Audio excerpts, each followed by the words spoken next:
Aleluya. Denle ese fuerte aplauso al Señor una vez más, por favor. Sean todos bienvenidos a esta su casa, la iglesia cristiana Elevation Point. Estamos alegres de seguir estudiando la palabra de Dios. Amén. Vamos a arrancar hoy con nuevas parábolas, las vamos a interpretar, vamos a enseñar el significado y cómo se aplican a nuestra vida diaria. Amén. Abran sus Biblias si son tan amables en el libro de Marcos capítulo 13, del versículo 34 al 37, y cuando lo tengan pueden decir un fuerte amén. Ok. Marcos capítulo 13,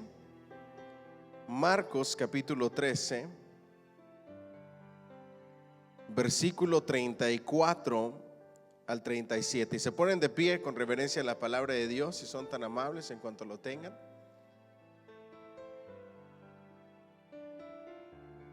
¿Ya lo tenemos? Así dice: para honrar al Padre, al Hijo y al Espíritu Santo.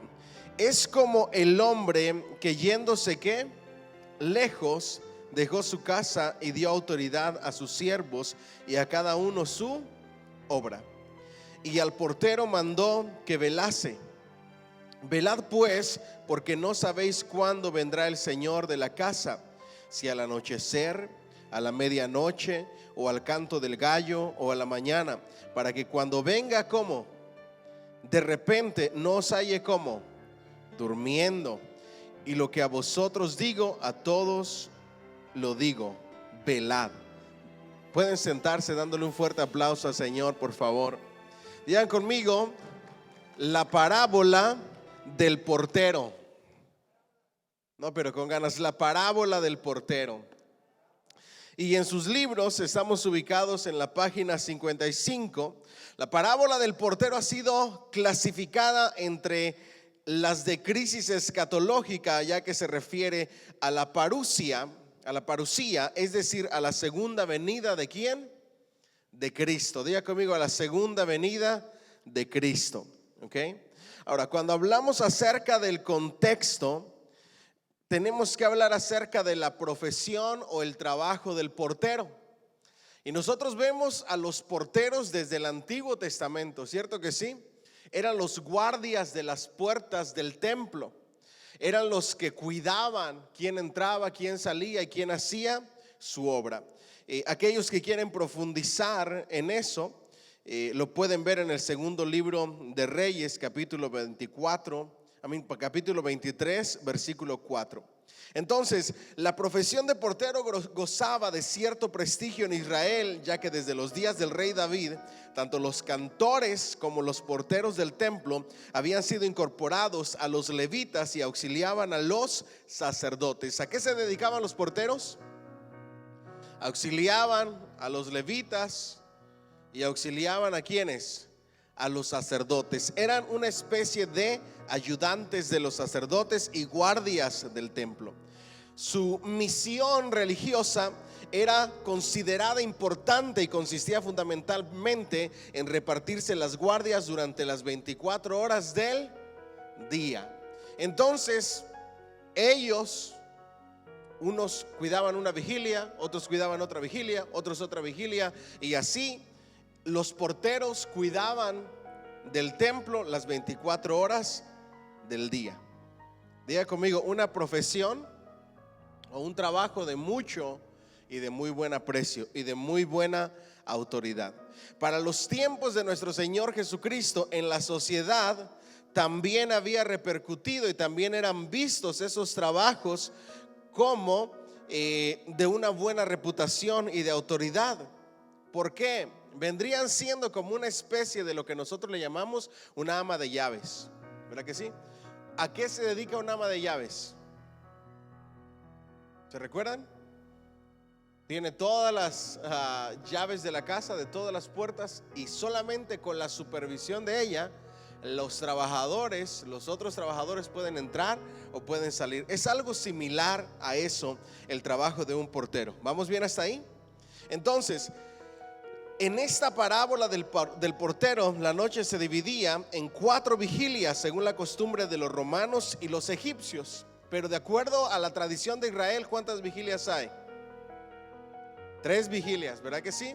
Pero de acuerdo a la cultura romana y la egipcia, ¿había cuántas vigilias? 4 vigilias. Entonces el escritor Marcos está refiriéndose a las vigilias romanas. ¿Vamos bien hasta ahí? Entonces, y ahí ustedes tienen cada vigilia, hasta qué horas es. No nos vamos a detener en eso.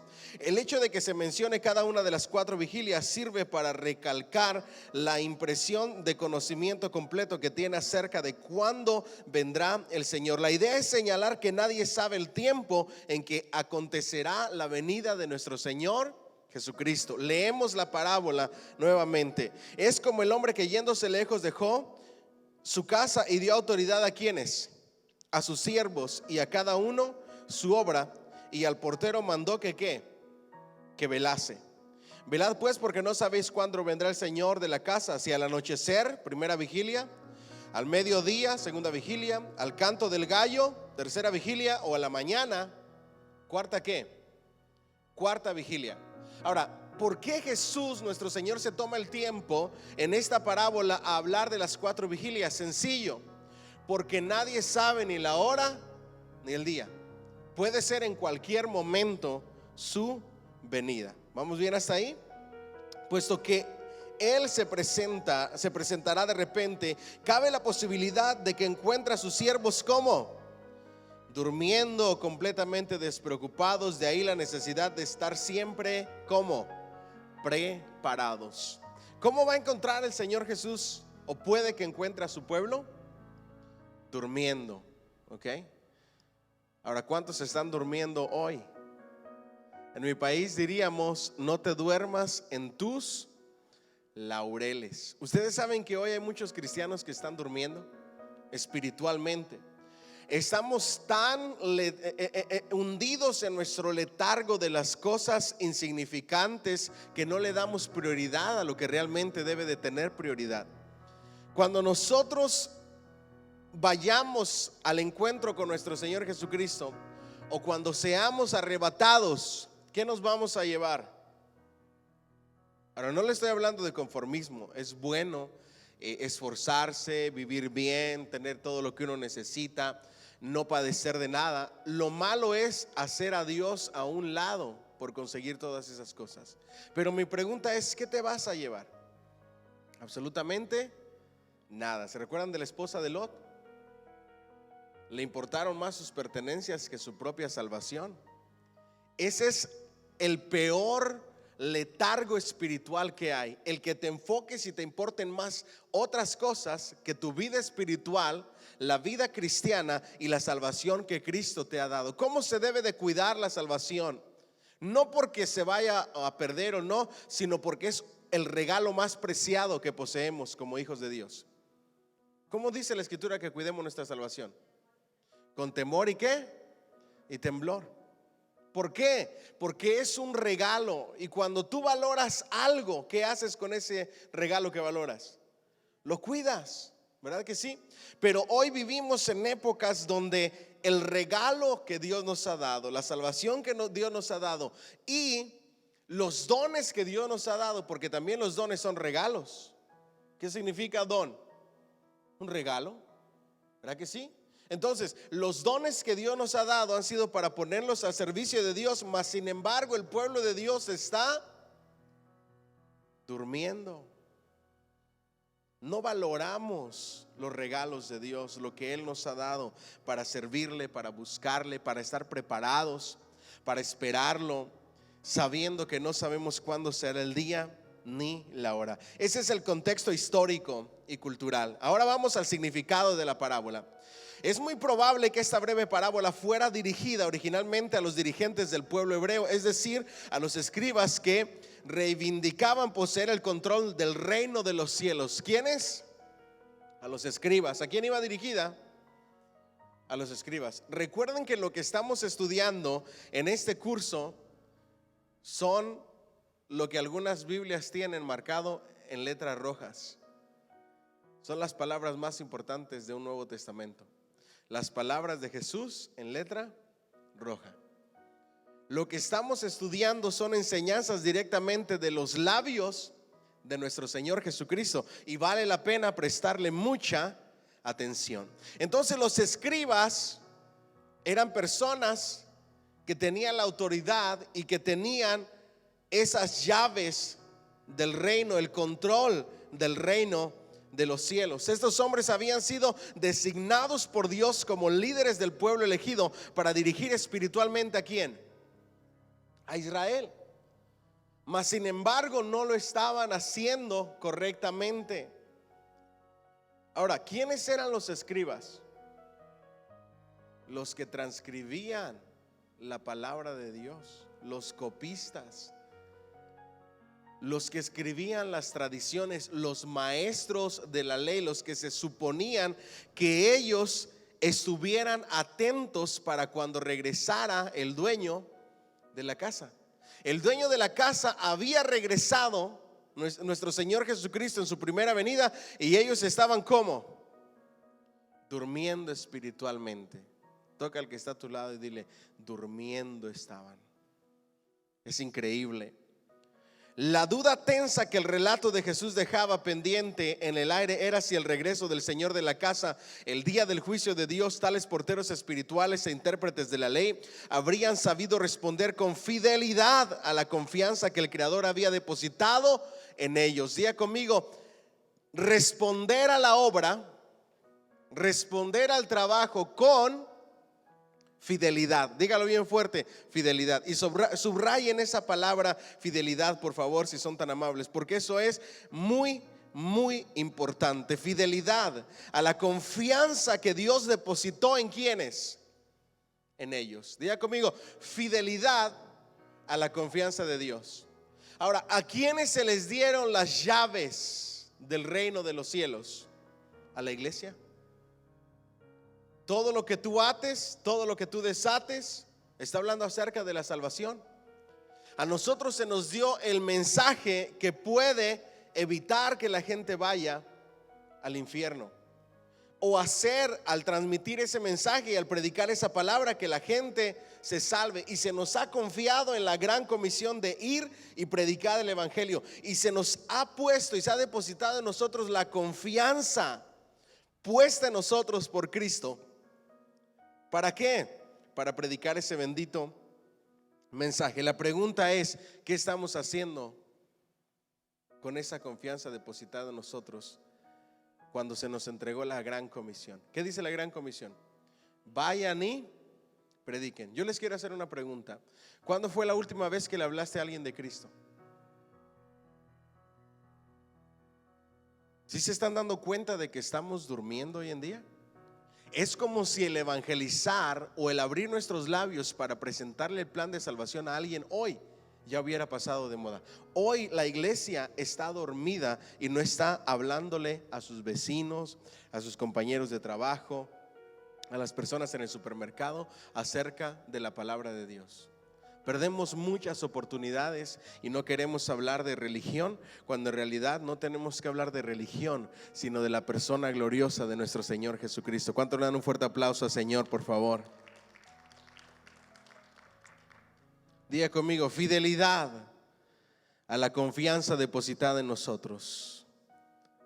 Así había sucedido con los escribas, o por el contrario habían abusado descaradamente de ella, cerrando la puerta del reino de Dios a multitudes de criaturas inocentes mediante la imposición de exageradas y absurdas cargas rituales. ¿Qué habían hecho los escribas, los fariseos y los líderes religiosos de Israel en los tiempos de nuestro Señor Jesucristo? En lugar de abrir la puerta a la salvación, ¿qué habían hecho con los rituales? La habían cerrado.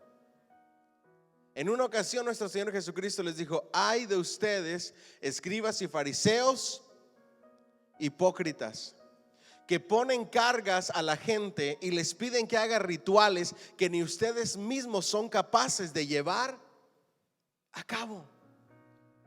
E igualito está la iglesia hoy en día. Le exigimos a todo mundo que cumpla la responsabilidad cristiana, pero nosotros no la queremos cumplir. ¿Sí se han dado cuenta de eso?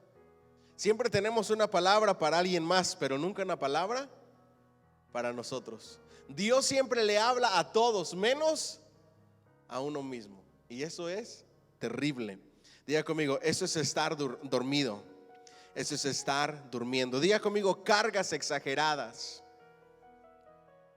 ¿Saben qué es lo que está dañando y lastimando a la iglesia de hoy en día? Dos cosas, dos extremos. El legalismo, que pone cargas exageradas y rituales exagerados. Todo es malo, todo es pecado. Tienes que peinarte así, tienes que vestirte así, tienes que... Y cargas, no puedes hacer esto, no puedes hacer lo otro, no puedes hacer lo otro, no puedes hacer lo otro. Y por el otro está el liberalismo. No tienes que hacer nada, vístete como quieras, haz lo que quieras, vive como quieras. Sé una cosa en la casa de Dios, en tu relación con Cristo, y sé otra totalmente diferente. Dos extremos que tenemos que evitar. ¿Vamos bien hasta ahí? Ahora, muchos creyentes de aquella época estaban convencidos de que el Señor regresaría durante su propia generación. Al ver que el regreso de Cristo se demoraba más de lo que ellos creían, es posible que algunos empezaran a dudar. Hoy en día la gente también empieza a dudar. ¿Será que Cristo viene pronto? ¿Será que vale la pena mi consagración al Señor? ¿Será que vale la pena mi obediencia a Cristo? ¿Será que vale la pena realmente mi servicio a Dios? ¿Será realmente que Cristo viene? Nadie sabe ni la hora ni el día. Aquel grupo de oyentes pensaban que iba a venir su segunda venida de Cristo en esa generación. Y no fue así. Y comenzaron ¿a qué? A dudar. Pero hoy quiero que anoten algo, digan conmigo, la venida de Cristo es la esperanza que nos sostiene. Y yo quiero que ustedes se lleven eso en su mente. La venida de Cristo es la esperanza que nos sostiene. ¿Por qué nosotros hacemos todo lo que hacemos? ¿Esperanzados en qué? En que Cristo viene pronto, y tarde que temprano todo esto que vivimos y experimentamos se va a acabar y pasaremos a una mejor vida. Diga conmigo, Cristo es mi esperanza. ¿Cuántos tienen esperanza de que un día lo vamos a ver cara a cara? Al menos a mí eso es lo que me sostiene en mi vida cristiana. A pesar de las luchas y de las pruebas, dice un coro, la iglesia sigue caminando. ¿Por qué? Por la esperanza que nos sostiene. Amén. El amo de la casa se fue lejos. La hora de su regreso es incierta. Nadie sabe cuándo vendrá, pero como su venida será repentina, conviene que ningún siervo se encuentre como durmiendo. Diga conmigo, durmiendo. ¿Cómo será su venida? Diga bien fuerte, de repente. Ahora, el de repente tiene un significado muy importante. De repente puede significar antes de lo que se espera, pero también, ¿por qué no? Más tarde de lo que se piensa. ¿Vamos bien hasta ahí? ¿Me siguen? ¿Sí? Puede significar antes de lo que se espera o más tarde de lo que se piensa. Así es que no sabemos cuándo. Puede ser cuando lo esperamos o cuando no lo esperamos. Por eso siempre hay que estar velando y estar preparados. Ahora, ¿qué significa la palabra velad? Velad debe entenderse como una espera vigilante que consiste en estar en el preciso lugar que a cada cual le toca estar. Diga conmigo, velad. Diga bien fuerte, estar preparado. ¿Qué más es velad? Diga conmigo, espera vigilante. Pero no en cualquier lugar. Esa espera vigilante, ¿en dónde debe de ser? En el lugar donde Dios te ha puesto. Ahora, ¿cuál es ese lugar donde Dios te ha puesto? En el cuerpo de Cristo, haciendo tu labor. Eso es bien importante. Nosotros somos el cuerpo de Cristo, dice la palabra de Dios, y miembros los unos de los otros. Y cada miembro tiene su propia ¿qué? Diga conmigo, su propia función, su propio trabajo, su propio servicio. En otra ocasión, nuestro Señor Jesucristo habló otra parábola y dijo que nosotros somos obreros ¿de qué? De su mies. Y cada uno tiene una labor, un trabajo, un servicio que hacer. Dios te ha dado dones espirituales y te ha dotado de capacidades y de habilidades para ponerlas a su servicio, para trabajar en pro de su reino, para hacer la obra que Él te ha mandado a ¿qué? A hacer. ¿Qué significa entonces velar? Diga conmigo: vigilantes, y cada uno en el lugar donde le toca estar, cada uno en su lugar. ¿Cuántos son uñas aquí? ¿Cuántos son dedos? ¿Cuántos son manos? ¿Cuántos son ojos? ¿Cuántos son oídos? ¿Cuántos son tobillos? ¿Cuántos son deditos de los pies? Yo no sé qué es tu trabajo, pero todos y cada uno de nosotros, sin excepción de ninguno, fuimos llamados, y al momento de ser llamados y rescatados fue con un propósito. Y se nos dio dones espirituales para ponerlo al servicio de Dios dentro del cuerpo de Cristo, para ser miembros los unos de los otros. Velad significa estar vigilante. Diga conmigo: vigilante. En el lugar donde te toca estar, en el puesto donde Dios te puso, haciendo lo que tienes que estar haciendo. Velar no significa estar pasivo, sentado, sin hacer nada, sino, diga conmigo, trabajando. ¿Ustedes creen que se pueda velar trabajando? Seguro que sí. No hay sentados. ¿Qué pasa cuando velad pensamos que significa estar esperando pasivos? Imagínense que ustedes son veladores de un edificio y tienen que estar ahí toda la noche cuidando el edificio. ¿Qué tienes que hacer para poder aguantar y cuidar del edificio? Andar caminando, hacer labores, salir, tomar el aire, estar activo. Diga conmigo: activo. Si te quedas sentado esperando a que pase el turno de la noche, ¿qué va a pasar contigo? Te vas a quedar dormido. ¿Ya ven por qué hace tanto énfasis nuestro Señor en que debemos de estar sirviendo y debemos de estar trabajando? Porque el que no trabaja, el que no sirve, puede que se duerma espiritualmente. Ustedes saben que la responsabilidad del servicio en la iglesia es lo que nos mantiene en nuestra responsabilidad cristiana de congregarnos. Se los digo de esta manera: quítale un lugar de servicio a una persona, quítale responsabilidad, y te aseguro que tarde que temprano se enfría y comienza a dormitar y deja de venir a la iglesia y deja de servir al Señor. ¿Por qué? Porque no tiene una responsabilidad.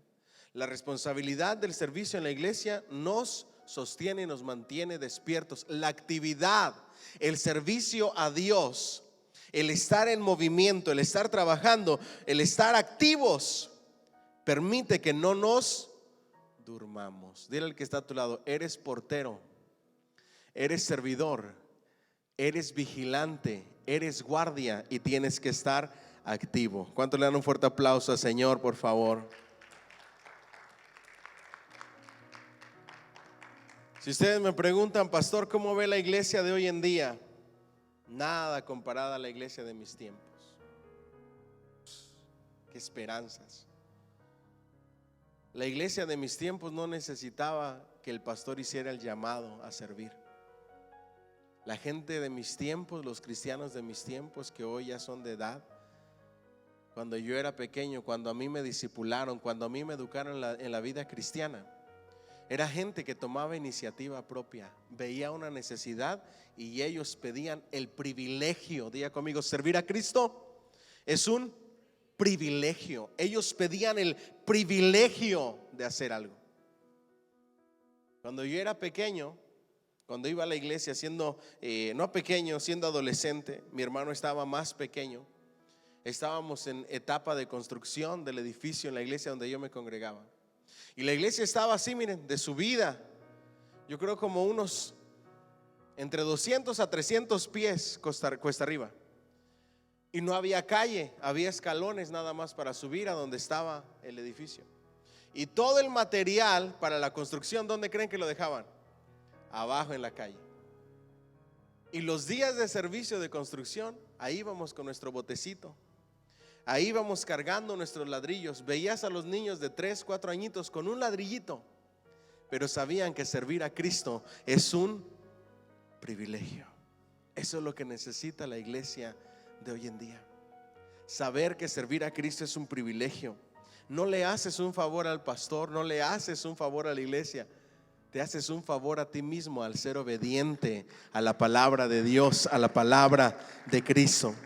Pero cuando lo hagas debes de hacerlo vigilante, hacerlo con excelencia, hacerlo con gratitud, hacerlo en espera de que pronto llegará el dueño y mirará la obra y la labor que hiciste. Esto está impresionante. Todo lo que tú haces en el reino de Dios tiene consecuencias. ¿Alguien dice amén? Y dice la palabra que Cristo, que Dios lo mira. Aún si le das un vaso de agua a un predicador, Dios lo mira. Amén. Imagínense eso. Todo lo que tú haces cuando sirves al Señor, Dios lo está viendo y te va a dar tu recompensa. Es como sembrar para nuestro propio beneficio. ¿Se acuerdan de aquella anécdota de aquel albañil que había trabajado? Y déjenme adaptarla a lo que me recuerde. Había trabajado como 35 años para su patrón. Y ya estaba cansado, ya no quería trabajar más, ya no era gusto trabajar, ya era más una fatiga, un cansancio. Es porque lo tengo que hacer, es porque no me queda de otra. Y le dice a su patrón: ya me voy a retirar. Y le dice su patrón: ¿sabes qué? Está bien, tú sabes cuánto valoro tu trabajo, solamente hazme un último favor, hazme esta última casa. Y quiero que la hagas así, y así, y así, y así, y así, y así, de esta y de esta manera, y así de grande. Y aquí están todos los materiales, los mejores materiales. Pero como ya estaba cansado y estaba harto de tanto trabajar, hizo la casa, la y se va. Todo mal hecho, con imperfecciones aquí, imperfecciones allá. Es ok, ya no importa, así que se quede.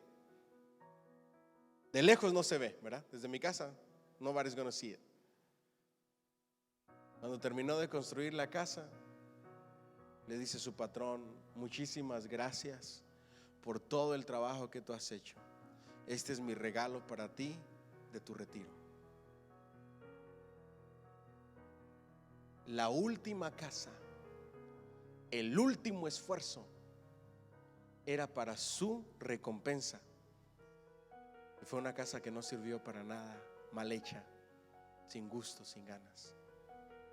Cuando tú sirves así, tienes que saber que todo tiene una repercusión eterna, y que todo lo que tú siembras vas a cosechar. Por eso a Cristo en nuestros servicios se le da lo mejor. ¿Cuánto le dan un fuerte aplauso al Señor?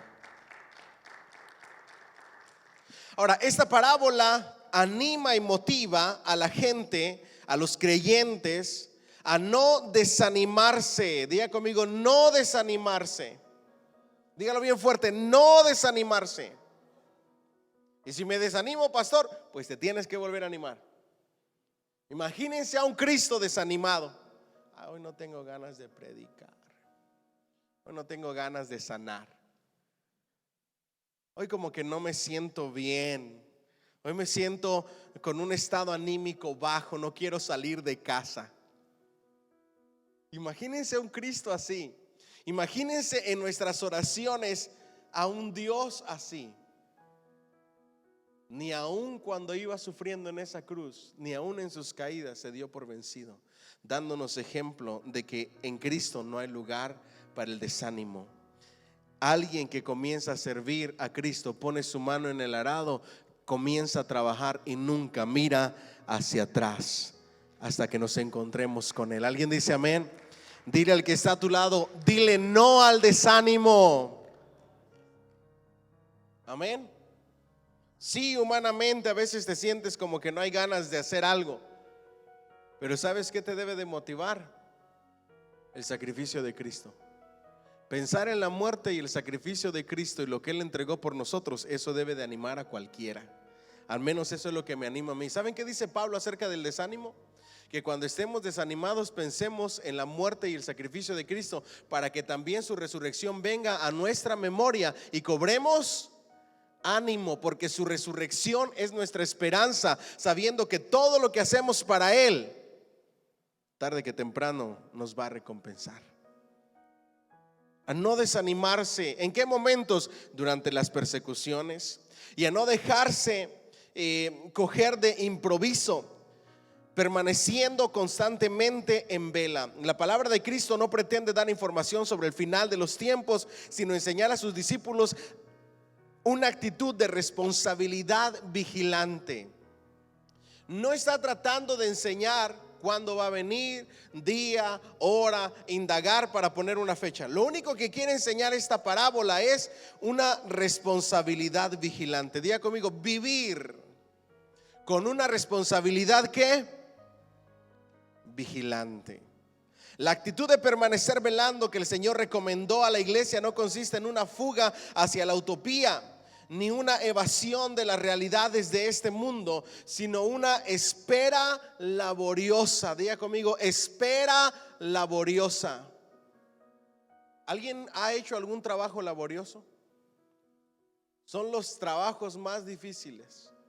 No es complicado el trabajo, es laborioso. ¿Y cómo debe de ser nuestra espera? Laboriosa. ¿Y qué hace que algo sea laborioso? Te quita el sueño, especialmente si sufres de estrés y tienes que terminar lo que empiezas. Imagínate, hermano, un rompecabezas de 1000 o 2000 piezas y te pasas largas horas de la noche, no importa lo laborioso que sea, pero estás ocupado. Así debe de ser tu vida cristiana y tu relación con Dios. Diga conmigo, en una espera laboriosa, en una espera ocupada sirviendo a Cristo, siempre pensando en hacer algo para Dios, siempre ideando con una idea que bendiga la obra de Dios y que bendiga la iglesia. Si ustedes me preguntan, pastor, hay mucha gente que trae ideas para la obra de Dios. Es muy poca. Es muy poca la gente en las iglesias que realmente les interesa y que se la pasan pensando en bendecir el pueblo de Dios con sus ideas, con sus habilidades, con su servicio. Es muy poca. La mayoría de gente, y esos no deben de ser ustedes, vienen a la iglesia porque tienen ¿qué? Por compromiso, porque es día de iglesia. Y hay que servir porque tengo. Y lo que se hace mal hecho y al ahí se va. ¿Debería de ser así? ¿Saben qué provoca a un pastor cuando la gente hace las cosas al ahí se va? Tristeza. Yo a veces digo, ¿cómo es posible que lo que estamos haciendo para el Señor lo hagamos de esa manera? En la obra del Señor deberías de ser detallista, porque lo que estás haciendo lo estás haciendo como para el Señor. ¿Alguien dice amén? Y no al ahí se va. All right, vamos adelante. Entonces, diga conmigo, ocupados. Diga bien fuerte, comprometidos. ¿Cómo? Comprometidos. Uno se convierte en aquello que se compromete. Si tú no te comprometes a algo, nunca vas a hacer algo. Nunca vas a hacer absolutamente nada. ¿Saben qué es lo que mantiene un matrimonio cuando el amor eros se va? Cuando la atracción física se va, cuando los cuerpecitos cambian, cuando la personalidad cambió. ¿Qué es lo que mantiene a un matrimonio? Diga conmigo, el compromiso. ¿Qué es lo que debe de mantener al cristiano después de años en la vida cristiana sirviendo al Señor como recién convertido? El compromiso. Las cosas ya no son color de rosa, ya sabes lo que es realmente la iglesia, pero como estás comprometido, lo sigues disfrutando como el primer día en que te convertiste. ¿Cuánto le aplauden fuerte al Señor?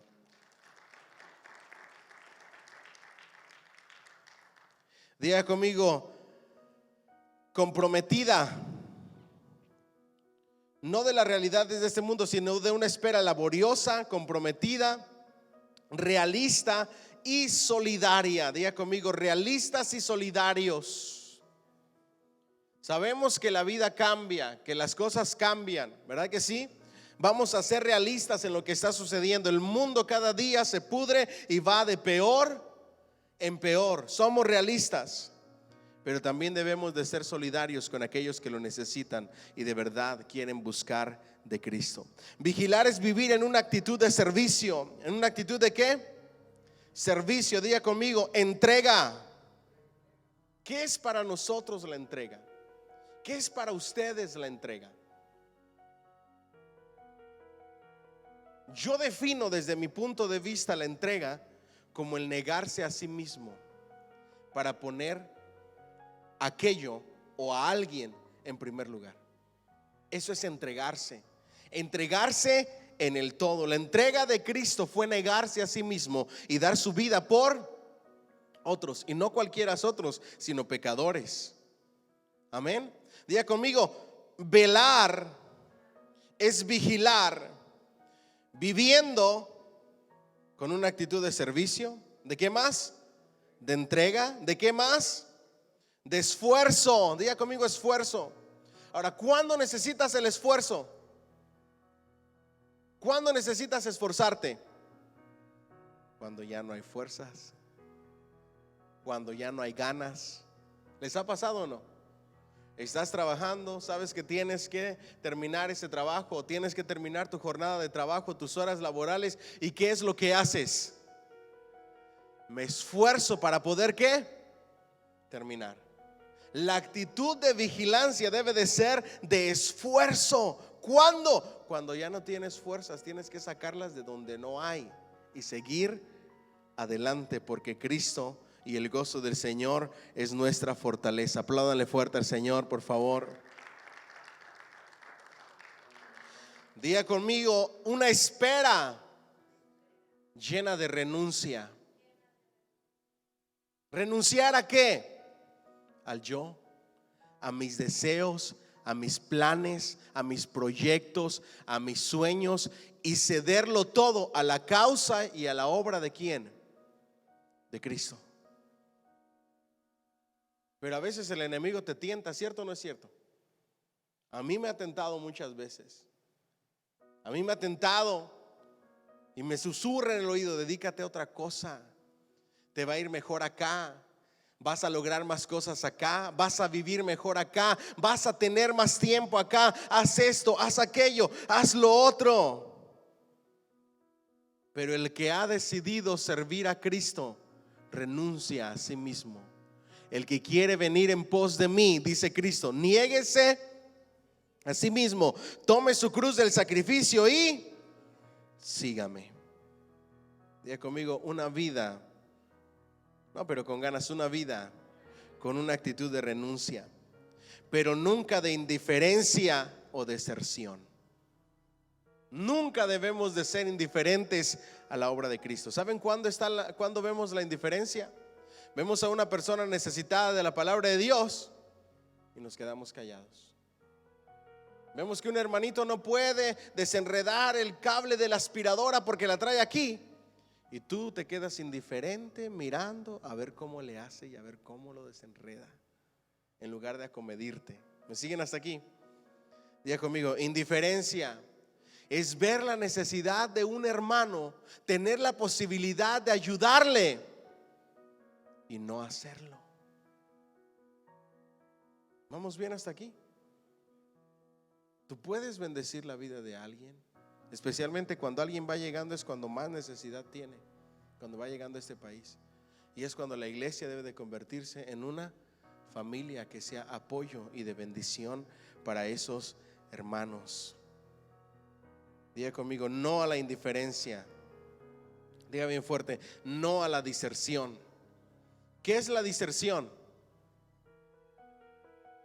Retroceder, desertar, decir ya no sigo más, ya me cansaron los hermanos, ya me cansó el pastor, ya me cansó la iglesia. Cuando dices todas esas cosas, ¿sabes qué estás diciendo? Ya me cansó Cristo. ¿Cuántos se recuerdan cuando Pablo tuvo esa visión camino a Damasco, que quedó ciego y escuchó esa voz del cielo? ¿Se recuerdan en el libro de Hechos? ¿A quién estaba persiguiendo Pablo? No los escuché. ¿A quién? A la iglesia. ¿Y cuáles fueron las palabras de Jesús? Pablo, Pablo, ¿por qué? ¿Por qué? Todo lo que tú digas, hables, hagas en la iglesia Estoy harto de la iglesia, estoy cansado de la iglesia, ya no quiero ir a la iglesia. ¿A quién te estás refiriendo? A Cristo. La iglesia es el cuerpo de Cristo y Cristo es la cabeza de la iglesia. Cuando Pablo perseguía a la iglesia, Cristo dijo: Pablo, ¿por qué me persigues? Cuando alguien persigue a la iglesia, persigue al Cristo mismo. ¿Alguien dice amén? Pablo, ¿por qué me persigues? Yo soy Jesús a quien tú persigues. Diga conmigo: no a la diserción y sí a la permanencia. Yo quiero envejecer y tener canas y quedarme calvo, que ya me está pasando, dice mi esposa, ya que tengo bien poquito pelo aquí, dice. Quiero pasar los años en mi vida cristiana sirviendo a Cristo y ver a mis hijas y a mis nietos servir a Cristo. ¿Alguien dice amén? ¿Cuántos lo quieren de esa misma manera? Ustedes saben que estamos en Proyecto Sabiduría, ¿verdad que sí? Y hoy toca ¿cuál libro, cuál capítulo de los Salmos? El capítulo 4. El salmo de ayer estuvo tremendo. Yo lo leo con mis niñas y les doy una explicación de cada salmo de acuerdo a lo que está hablando. Y encontré una versión en inglés muy buena, se la recomiendo si lo están haciendo con sus hijos. Es la Contemporary English Bible, ¿ok? Versión contemporánea en inglés. Está clarita, la pueden entender fácil. Mi niña Laila la lee en inglés, Eileen la escucha, les hago preguntas, les doy enseñanzas y luego lo vuelvo a leer yo el salmo en español. La semana pasada, no esta anterior sino el otro, hablamos mucho acerca de la adoración y acerca de la alabanza. Yo quiero que mis niñas conozcan de Cristo. Yo quiero que mis niñas sirvan a Cristo. Yo quiero envejecer viendo a mis hijos y a mis nietos servir a Cristo. Y para poderlo ver no puedo desertar. Tengo que permanecer hasta que muera sirviendo a Cristo. Amén. Hay un claro paralelismo entre la parábola del portero y la actitud negativa de los discípulos dormidos en el huerto de Getsemaní. ¿Qué estaba pasando en el Getsemaní? Estaban a punto de agarrar preso, de arrestar a nuestro Señor Jesucristo. Nuestro Señor Jesucristo estaba orando de manera intensa. ¿Y qué estaban haciendo los discípulos? Durmiendo. ¿Se les parece algo a lo que sucede hoy en día? Hoy las cosas están color de hormiga, cada vez va de mal en peor. Las escuelas, la sociedad, este mundo, el gobierno, absolutamente todo. Y el cristiano durmiendo, cuando debería de estar velando y orando. En esta ocasión estimula a Pedro, Santiago y a Juan a la vigilancia y les aconseja que recurran ¿a dónde? A la oración. ¿Para qué? Dile al que está a tu lado: ahora entiendo por qué eres tan débil. ¿Cuándo es que somos débiles? Cuando no hay ¿qué? Oración. Porque si hubiera oración seríamos fuertes. Dile al que está a tu lado: ahora entiendo por qué te ofendes con facilidad. Ahora entiendo por qué te sale el viejo hombre tan rápido. Jesús les dice: oren para no caer ¿en qué? En tentación. Este será siempre el reto principal para los cristianos: ahuyentar el sueño de las seducciones cotidianas que se nos brindan constantemente en esta vida. Diga conmigo: ahuyentar el sueño que nos seduce de las cosas seductoras en esta vida. Y son muchas. ¿Cuántos pensaron 2 veces hoy para venir a la casa de Dios? ¿A cuántos el enemigo les dijo: quédate en casa, estás cansado, mira el mensaje online, no vayas, saliste tarde de trabajar, no te va a dar tiempo, no has comido, así te vas a ir? Diga conmigo: el diablo seduce y te presenta para que caigas aquello que es apetecible a la vista. Y eso es lo que duerme al cristiano. Por eso tenemos que velar y orar. ¿Cuánto le dan un fuerte aplauso al Señor por su consejo?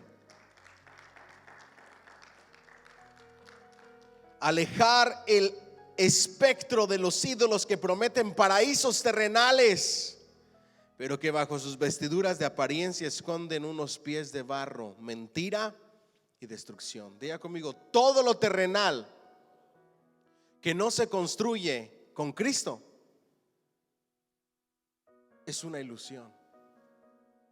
Se ve bonito todo lo terrenal, los carros, las casas lujosas, la cuenta en el banco, las mujeres, las drogas, el alcohol, los vicios, las vacaciones en lugares lujosos.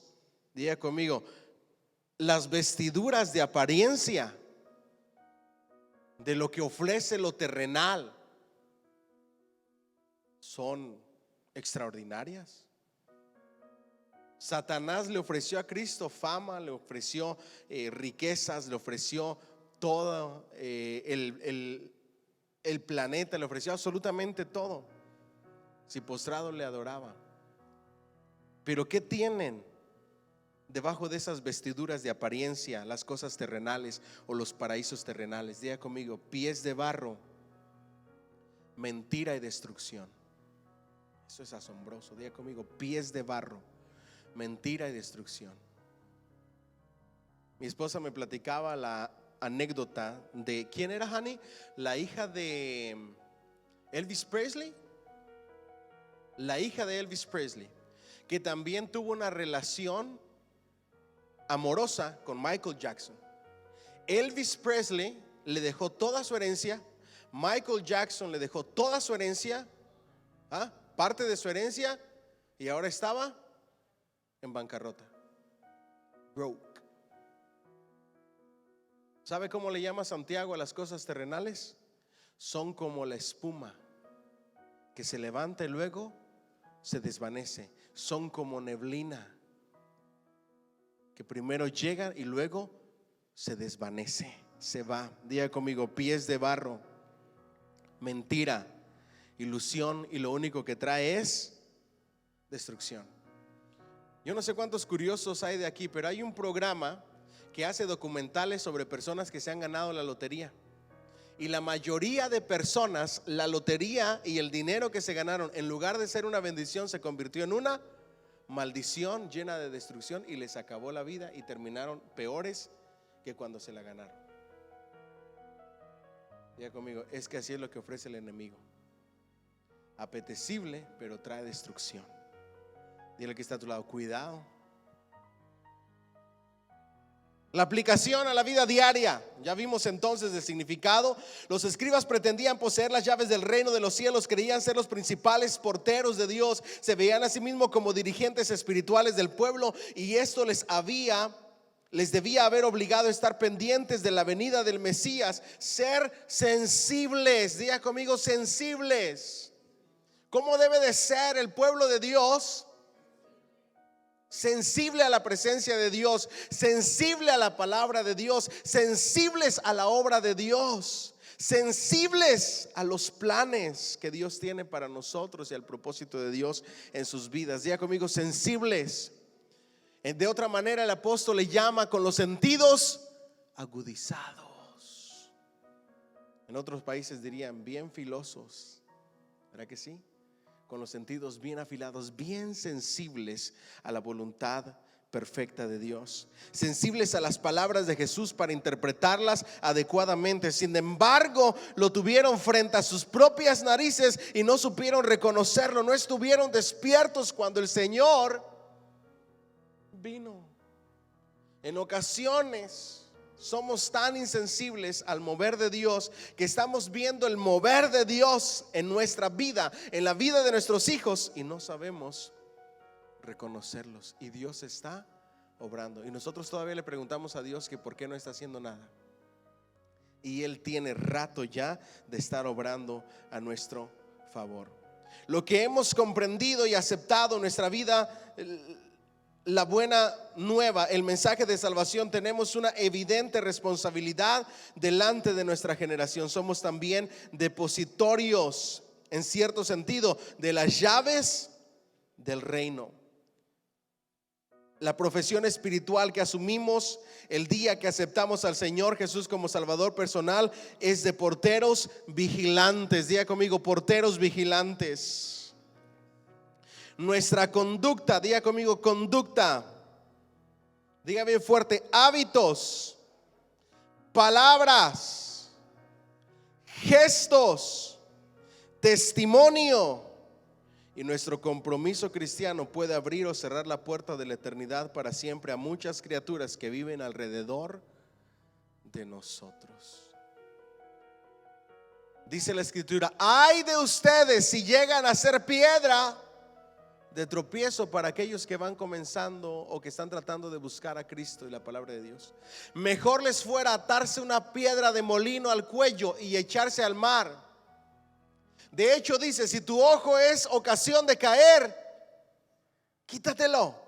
Si tu mano te es ocasión de caer, córtatela. No literalmente, a lo que se refiere es desecha todo aquello, quita de tu vida, saca todo aquello, echa todo aquello fuera que te es ocasión de caer, para que tu conducta sea de cristiano verdadero, para que tus hábitos diarios sean de cristiano verdadero.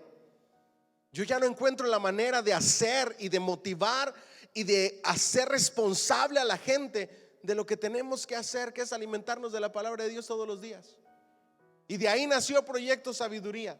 Ahora son 150 días donde todos los días vamos a alimentarnos de la palabra de Dios, porque la Escritura dice: deseen como niños recién nacidos la leche espiritual no adulterada. Y hacemos el llamado y les pedimos que lo hagan. Y el don de sospecha me dice que ni aún así la gente hace. Mira conmigo, qué terrible. Y luego cuando nuestros hijos crecen y no sirven a Cristo y se apartan, nos preguntamos ¿por qué? Si nos sembramos desde pequeños.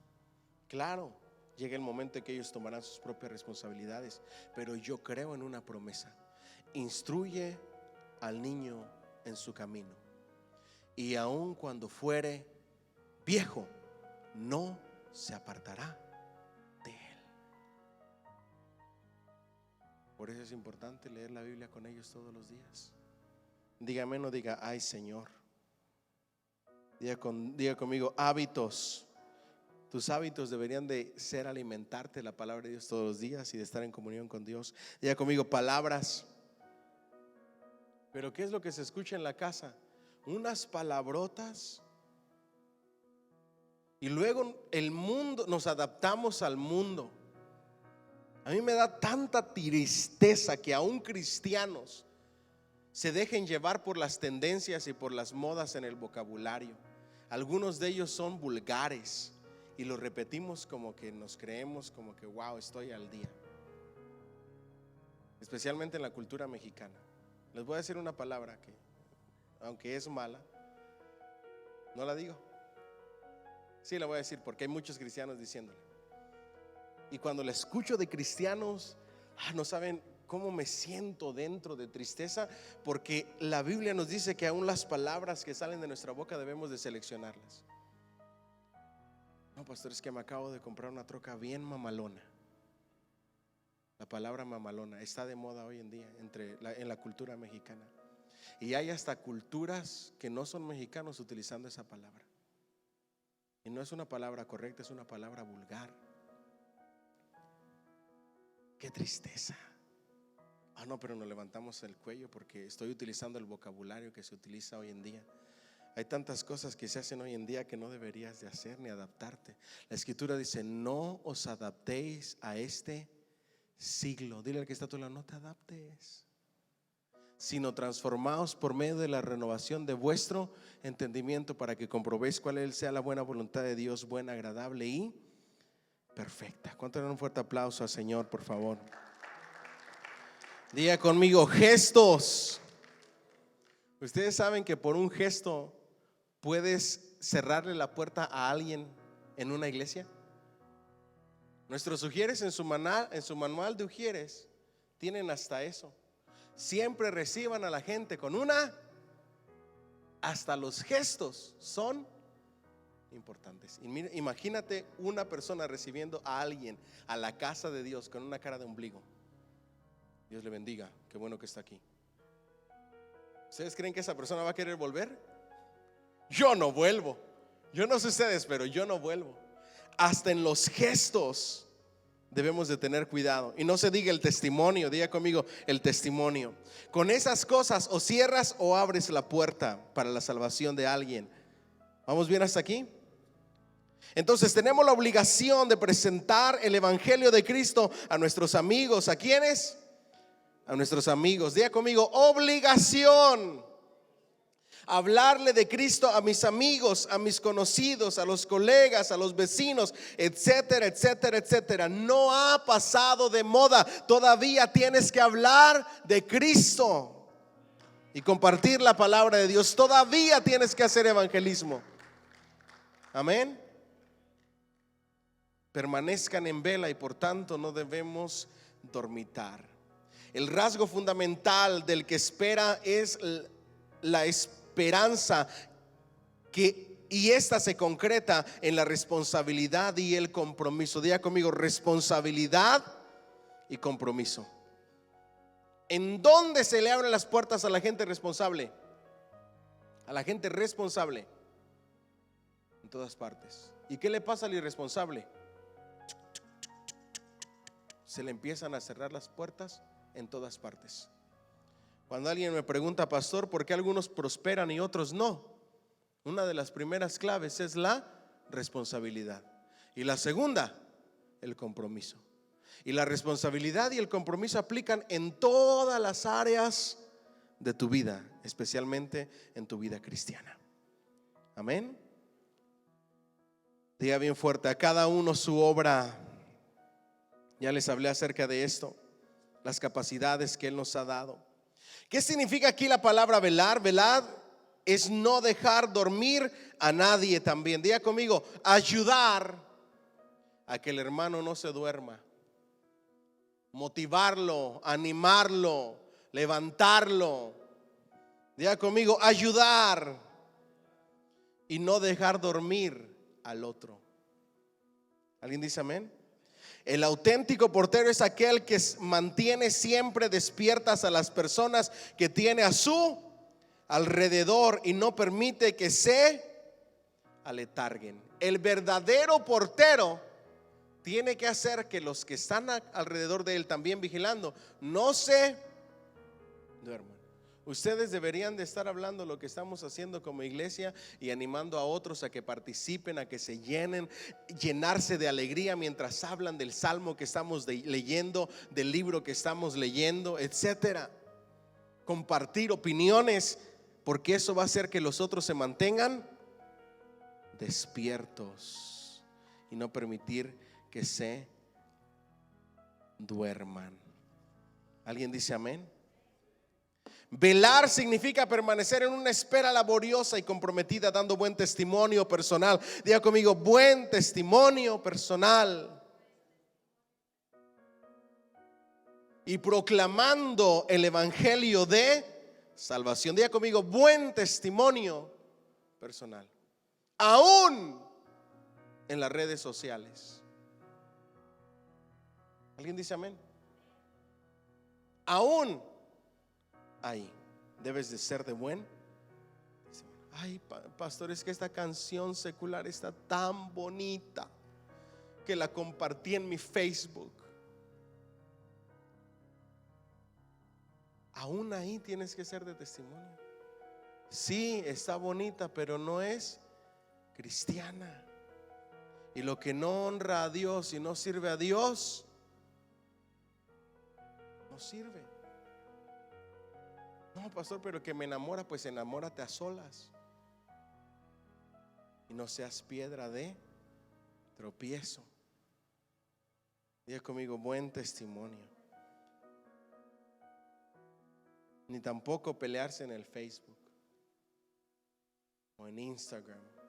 Para las personas que me odian, hoy quiero decirles esto. A nadie le importa. ¿Me siguen hasta aquí? Diga conmigo, buen testimonio.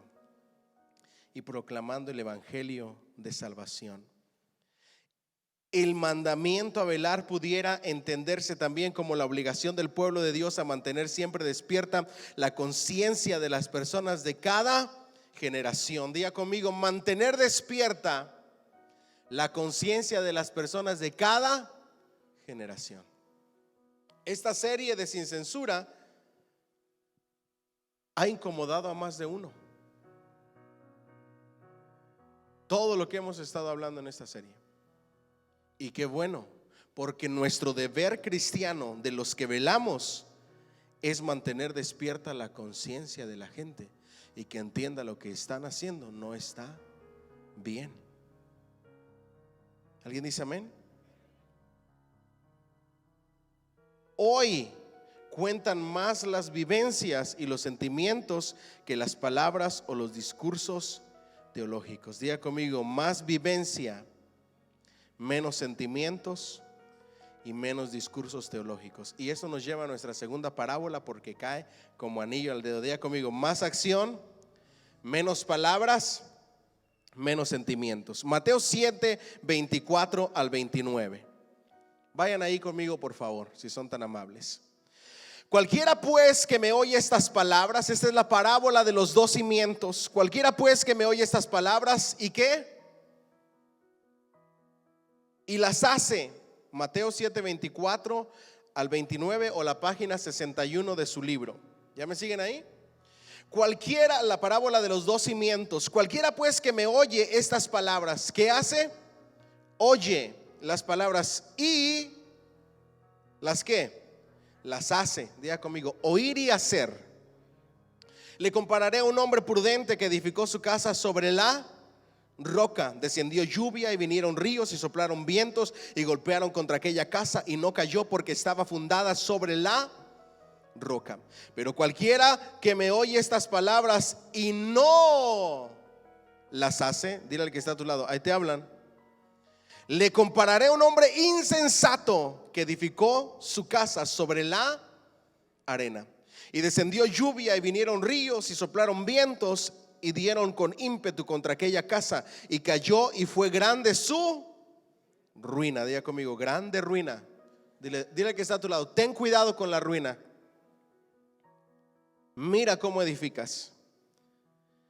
Y cuando terminó Jesús estas palabras, la gente se admiraba de su doctrina. Diga conmigo: admirados de su doctrina, porque les enseñaba como quien tiene autoridad y no como los escribas. Contexto histórico y cultural. El relato de Jesús acerca de los dos cimientos se escribe precisamente en un ambiente y en un clima típicamente mediterráneo. Las tormentas del otoño provocan lluvias torrenciales que ponen a prueba las medidas de seguridad de las ciudades y la resistencia de los cimientos en las construcciones del Levante. El evangelista Mateo sitúa la imagen en el contexto ¿de dónde? De Palestina. ¿Ok? ¿Me siguen hasta ahí? Donde siempre se encontraban rocas sólidas sobre las cuales construir. Présteme mucha atención aquí. Ojo aquí. Lucas y Mateo tienen una diferencia en cuanto a los detalles. Recuerden que Mateo, Marcos y Lucas son los evangelios sinópticos, similares. Diga conmigo: similares. No exactos, sino similares. La enseñanza es única y es la misma, pero Lucas lo adapta a otra clase de oyentes.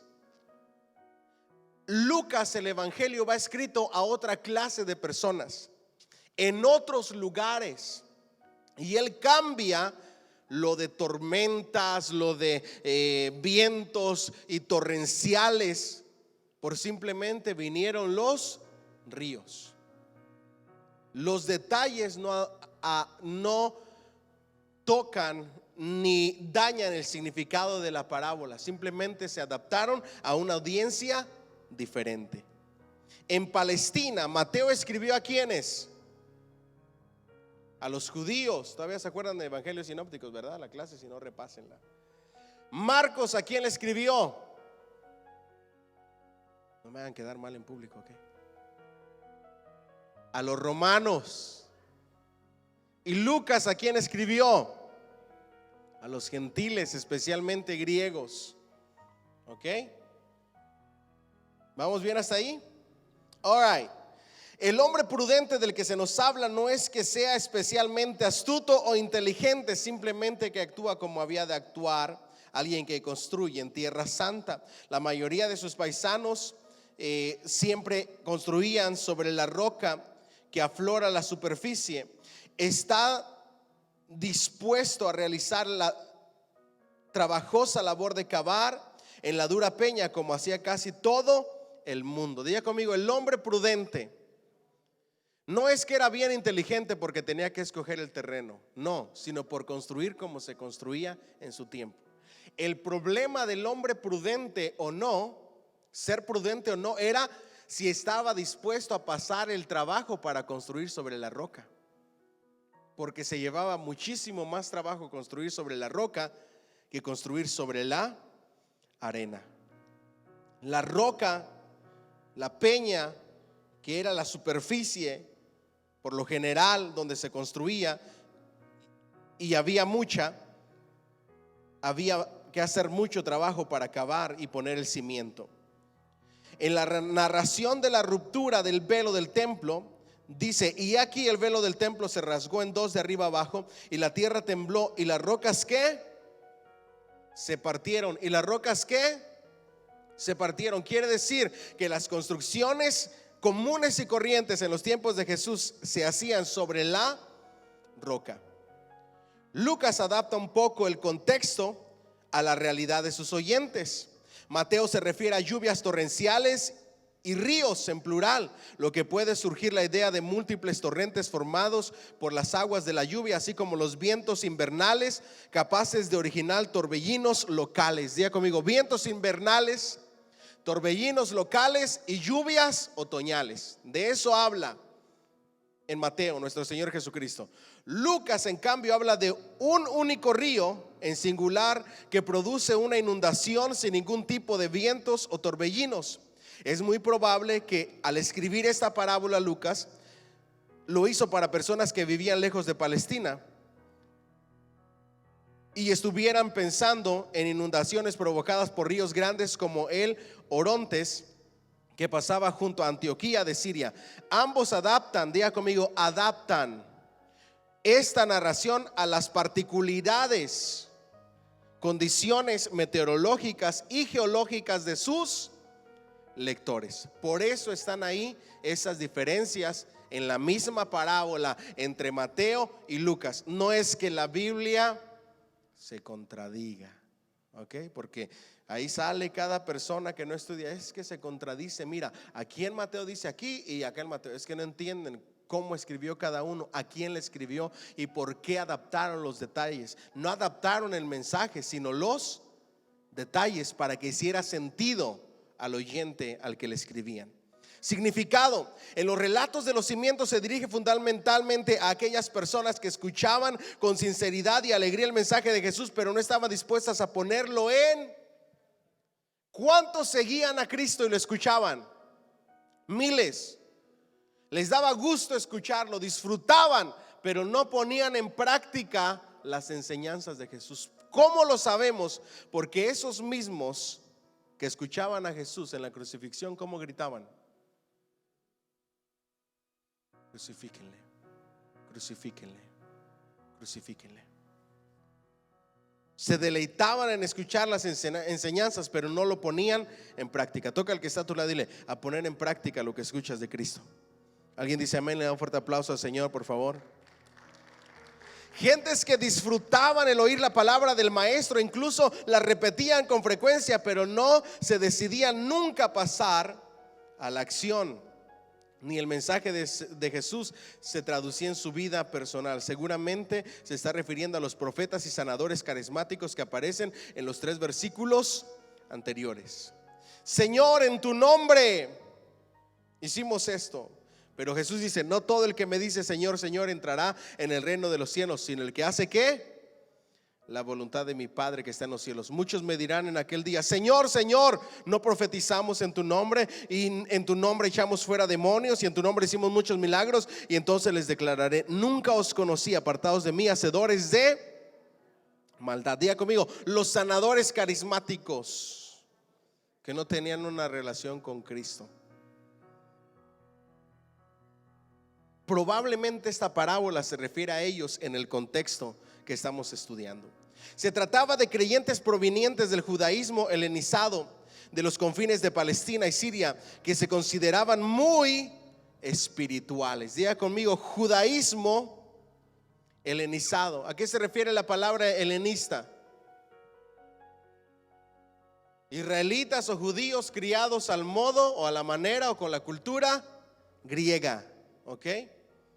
Esos son los helenistas, los helénicos. ¿Vamos bien hasta ahí? Vamos adelante entonces. Se consideraban muy espirituales. ¿Han conocido gente así?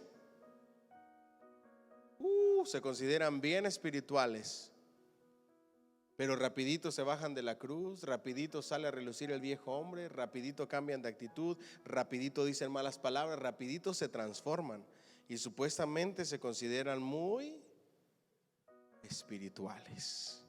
Jesús les dice que el hombre prudente y sabio es aquel que sabe hacer lo que hay que hacer en el momento preciso y lo hace. Diga conmigo: el hombre prudente, el que edifica, sabe hacer, dígalo más fuerte por favor, sabe hacer lo que hay que hacer. Porque si sabes lo que hay que hacer, pero no lo sabes hacer, de nada te sirve. Sabe hacer lo que hay que hacer. Eso es muy, pero muy importante. Sabe hacer lo que hay que hacer en el momento preciso. Diga conmigo: en el momento preciso. Y lo hace. No deja pasar la oportunidad. Conoce el momento preciso, sabe lo que tiene que hacer y lo hace. La sabiduría del creyente se manifiesta mediante la acción y no por medio del quietismo, la quietud espiritual o la desobediencia. Diga conmigo: a la acción tenemos que ir. No estar quietos, no estar cómodos, no a la desobediencia, sino a la acción de poner en práctica las enseñanzas de Cristo nuestro Señor. Hoy por lo pronto llevamos una en esta parábola. ¿De qué nos habló la primera parábola? Predicar la palabra de Dios, estar vigilantes, tener una actitud de buen testimonio, despertar a la conciencia de esta generación. Llevamos palabra para ponerla en práctica mañana mismo, y al que nos encontremos en el supermercado o al compañero de trabajo, hablarle a Cristo. El asunto es si ustedes y yo estamos dispuestos de pasarlo de la enseñanza a la acción. Enseñanza la tenemos, ahora hay que llevarla a la acción y no a la desobediencia o al quietismo. El saber hacer lo bueno y no hacerlo es igual a pecado. Terrible. Dile al que está a tu lado: pilas, pilas. Hacer lo que sabemos hacer y que tenemos que hacer, y sabemos cuándo hacerlo. Amén. Lo que hace del ser humano una persona sólida es el hecho de poner en práctica las palabras de Jesús. La criatura que edifica su casa sobre la roca es aquella que reconoce a Jesucristo como Señor de su vida y se compromete con Él. Diga conmigo: la roca es Cristo. Mi compromiso con Cristo, mi vida está fundamentada en Cristo, estoy comprometido con Él, voy a vivir las enseñanzas de Cristo. Esto implica acción, porque la fe sin obras, ¿qué dice Santiago? Es muerta en sí misma. Son las obras las que le dan solidez al hombre. El fundamento sólido es una fe más obras. Cuando tú tienes fe con obras, vas a estar fuerte, así venga lo que venga, te vas a mantener firme, porque has conocido a Cristo no solamente de oídas, sino en la práctica, en tus acciones.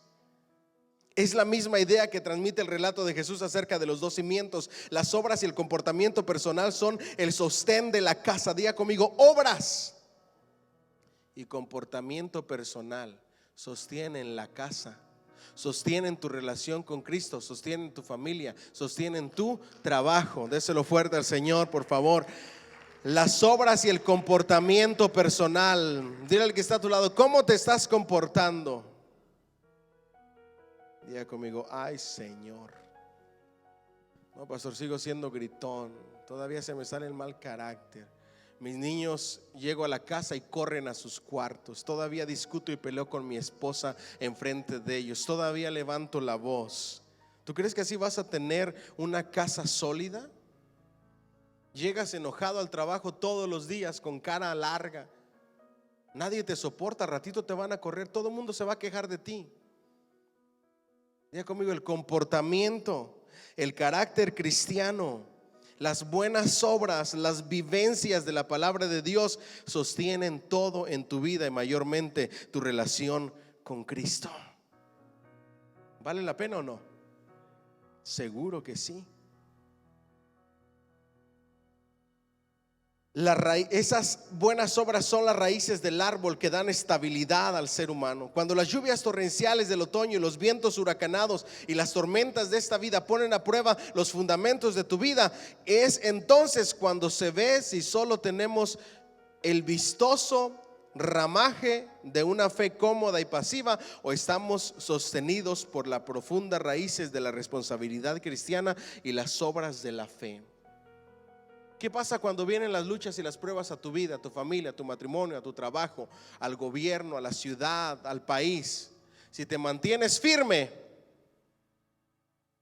perseverando en Cristo, estás fundado sobre la roca.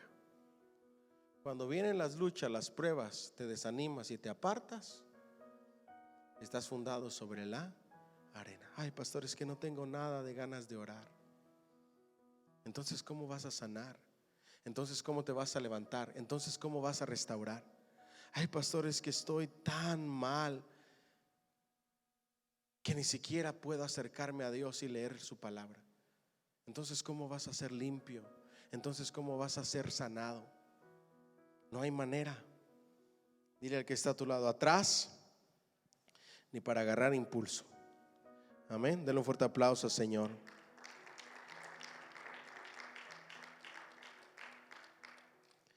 Diga conmigo, tengo que resistir y superar cada prueba. Amén.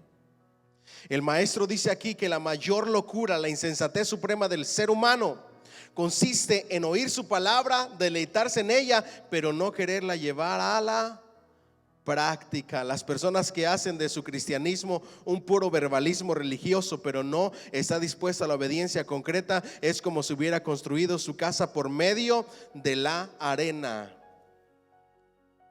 ¿En qué estás construyendo? ¿En base a vivir las enseñanzas de Cristo en tu vida personal y en tu casa, o como se te da la gana? No, pastor, es que yo así soy, así me criaron y así voy a ser y así moriré. Solito te vas a destruir.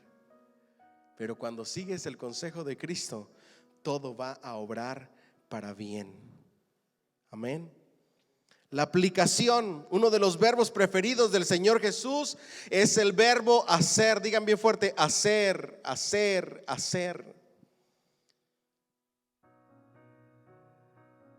En los versículos que acabamos de leer dice que hay que hacer. Luego dice el que no hace.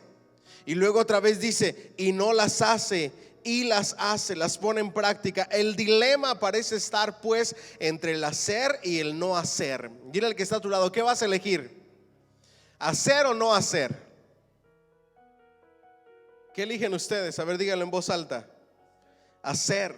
¿Por qué será que a nosotros nos gusta tan poco este tiempo verbal de hacer? ¿Por qué los creyentes actuales preferimos casi siempre otros verbos más suaves como estos, más lights como escuchar? A la gente le gusta mucho escuchar, ¿verdad que sí? Gustar, aplaudir, alabar, emocionarse o deleitarse, pero no hacer. ¿Ustedes creen que sirve de mucho yo en la alabanza estar brinque y brinque y no hacer la palabra de Dios?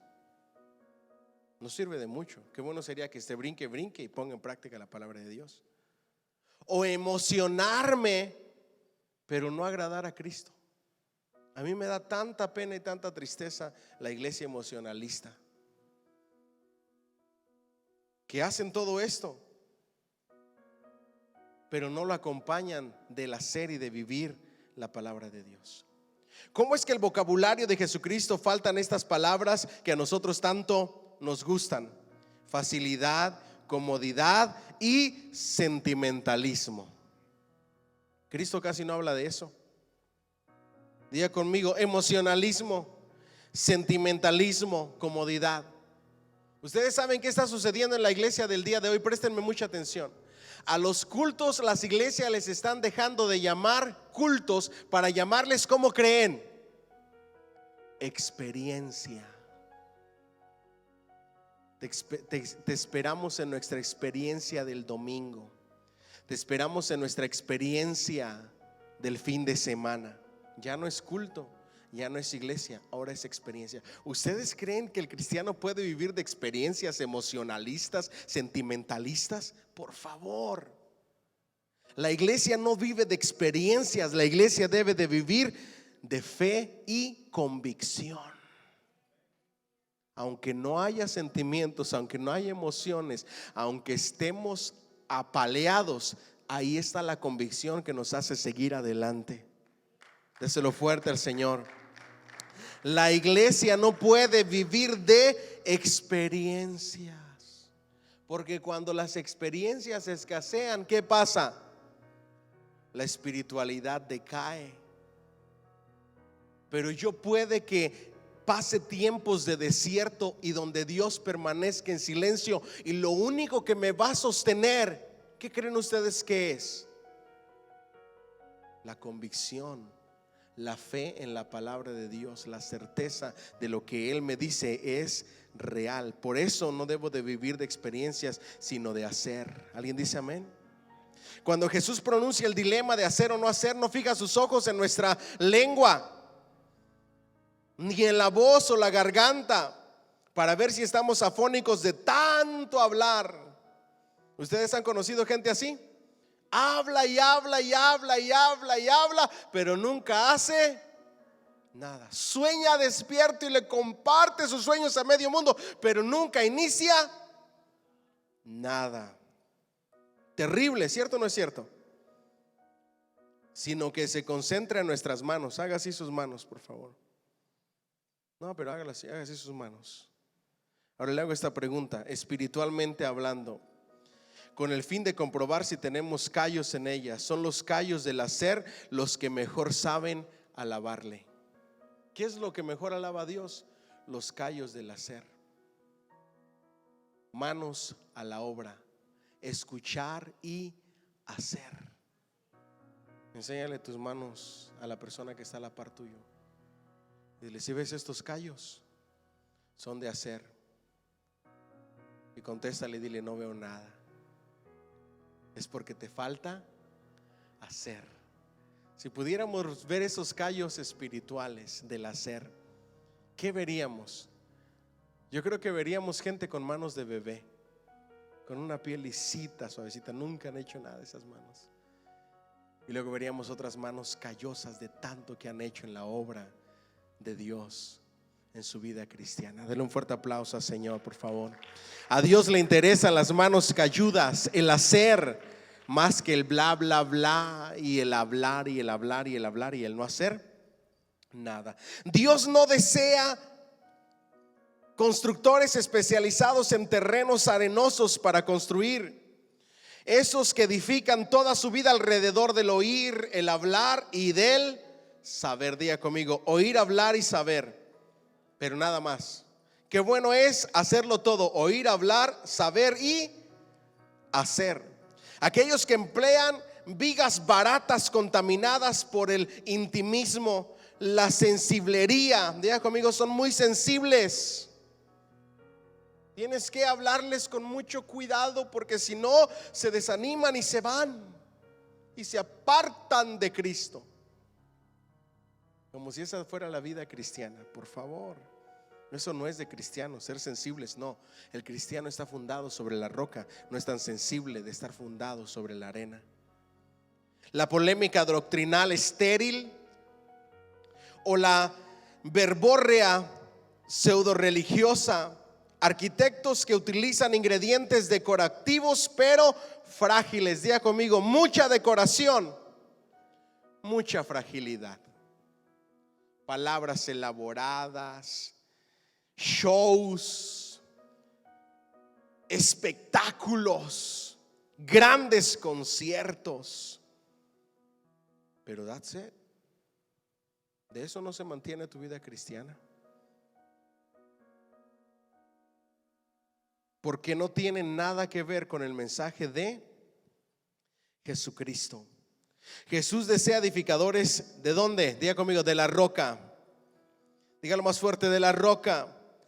Cristianos capaces de construir viviendas que, aunque sean pequeñas y modestas, estén fundadas sobre el escuchar y el poner en práctica. Hogares sólidos, diga conmigo, sólidos. Que cuando lleguen las pruebas, las tentaciones, las críticas de esta sociedad seguidora de las modas y de las ideologías contemporáneas, sean capaces de resistirles y decirles no por la convicción que hay en ellos. Diga conmigo, ser capaces de decir no, no ceder con la convicción de. ¿Alguien dice amén? Imagínate que tu vida cristiana se basara en las visitas a los profetas, a los conferencistas, a los conciertos o a los retiros. Todo eso es bueno, pero de eso no depende tu vida cristiana. Imagínate si de experiencias vivieras. No, tu vida cristiana se basa en tu relación con Cristo, en la convicción y en lo que haces para Él, en la convicción en Él. ¿Alguien dice amén? ¿Saben cuánto tengo sin ir a un concierto? Años.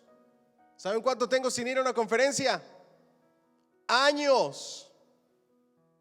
¿Saben cuánto tengo sin ir a un retiro de pastores? Años. Pastor, ¿lo necesitas? No.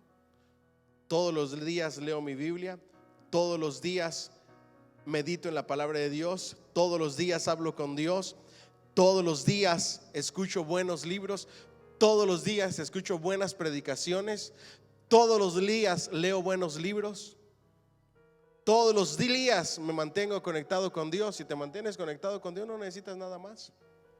Si lees tu Biblia, lees buenos libros, escuchas buenos libros, escuchas buenos mensajes y adoras a Dios y meditas en su palabra y la pones en práctica, no necesitas nada más. Todo lo demás es añadidura. ¿Alguien dice amén? El puro saber acerca de las palabras de Jesús, el mero intelectualismo teológico, el conocimiento completo de todo el evangelio puede conducir paradójicamente a la perdición de las personas, porque delante del Señor lo que cuenta es ante todo la responsabilidad y la obediencia del hacer. Diga conmigo, puedo saber mucho, puedo conocer mucho, pero si no pongo en práctica, ¿qué va a pasar? ¿Saben cuáles son las personas más difíciles de restaurar? Los que conocen la palabra de Dios. Es difícil, porque sienten que se la saben de todas y que no necesitan de nadie ni nada. Pero de lo que conoces que es bueno, hay que obedecer y hacer. El Señor desea que cada hijo suyo convertido manifieste en la práctica su bondad, su generosidad y su benevolencia. Diga conmigo, bondad, generosidad, benevolencia. Cuanto más regenere la fe en nuestro corazón, más evidente será nuestra conducta cristiana. Diga conmigo, cuando mi fe es regenerada por Cristo y la llevo a la práctica, ¿qué va a suceder? Más evidente será mi conducta cristiana. Diga conmigo, conducta cristiana. Y con eso quiero cerrar. Llévense esas dos palabras que nos pueden cambiar la vida a sus casas. Digan conmigo: conducta cristiana. Hoy necesitamos hogares fundados sobre la roca, que tengan conducta, que de las palabras vayan a la acción, que del oír las palabras de Cristo vayan a la acción. Porque el que oye pero no las hace será un hombre imprudente, que edificó su vida, su familia, su matrimonio, a sus hijos, sus negocios, su trabajo, su profesión, su vida espiritual, sus finanzas. Todo lo edificó sobre la arena. Y nada más vengan vientos, tempestades y problemas, y todas esas áreas que les acabo de mencionar, ¿qué va a pasar con ellas? Se van a desvanecer y se van a hundir. ¿Por qué? Grábense esto, por favor. ¿Por qué? Porque no quisieron poner en práctica, en acción, las enseñanzas de Cristo. Porque no quisieron vivir una vida cristiana. Porque no quisieron hacer obras. Porque no quisieron tener una conducta cristiana. El que está fundado sobre la roca en Cristo no significa nada más decir creo en Cristo, le acepto como Señor y Salvador. ¿Saben qué significa tener una vida y una casa fundada sobre la roca? Escuchar las palabras de Cristo y llevarlas a la práctica, a la obediencia. Cuando no las haces, eso es ¿qué? Desobediencia. El no hacer es ¿qué? Desobediencia. Y cuando eres desobediente, estás poniendo a temblar tu casa, tu familia, tu matrimonio, todo. La desobediencia va a hacer que todo se venga abajo. Pónganse de pie, vamos a leer el Salmo 1, que está relacionado a esto, para que vean lo que produce una vida cristiana. Ojalá puedan ponerse al día, y si no leyeron el lunes el 1, el martes el 2, el miércoles el 3 y hoy el 4, ojalá se puedan poner al día con sus hijos y puedan leer un salmo diario. Salmo 1. Miren lo que sucede cuando conoces la palabra de Dios y la llevas a la práctica. Cuando no la llevas a la práctica, eres desobediente y todo se cae. Estás en arenas movedizas. Pero cuando la pones en práctica, mira lo que sucede. Bienaventurado el varón que no anduvo en consejo de ¿qué? De malos, sino en el consejo de Cristo y lo puso en práctica. Ni estuvo en camino de pecadores, porque siguió el consejo en obediencia y lo llevó a la acción, cada consejo y cada enseñanza de la palabra de Dios. Ni en silla de escarnecedores se ha sentado. No le dio lugar a la tentación, sino que se mantuvo velando y orando, como veíamos en la primera parábola. Sino que en la ley de Jehová está su delicia, y en su ley medita de día y de noche, llevándola a la acción, por supuesto. ¿Qué va a suceder? Será como árbol plantado, diga conmigo, plantado con raíces, con un fundamento sólido, junto a corrientes de ¿qué? De aguas, por su obediencia, que da su fruto en su, diga conmigo, en su tiempo, y su hoja no cae, y todo lo que hace prosperará. No así los malos, los desobedientes, los que no hacen la palabra de Dios, los que no hacen conforme a las enseñanzas de Cristo, que son como el tamo que arrebata el viento. Vienen vientos, vienen, como dice la parábola, tormentas, y los arrebatan, se cae todo, se tira todo, se destruye todo. Por tanto, no se levantarán los malos en el juicio, ni los pecadores en la congregación de ¿quiénes?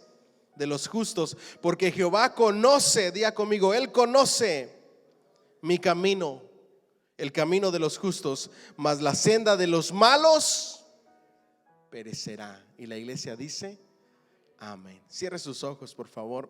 Bendito Dios, te damos gracias por estas dos parábolas.